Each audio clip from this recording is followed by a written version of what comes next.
Tristan Nino Waskin.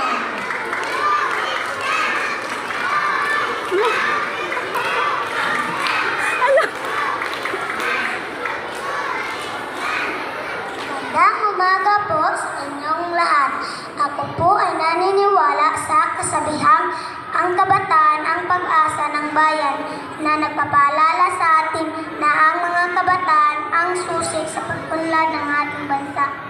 At ang pag-ibig sa bayan ay hindi lamang salita kundi gawa. Ang nagpapaalala sa atin na ang tunay na pagmamahal sa bayan ay dapat maipakita sa pamamagitan ng mga aksyon. Ako po si Tristan Nino J.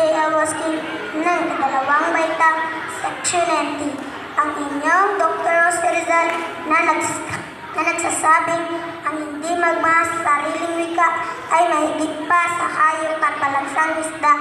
Kaya ating pagyamanin kusa gaya ng inang sa atin ay nagpala mula sa Perlas ng Silanganan, Pilipinas. Maraming salamat po.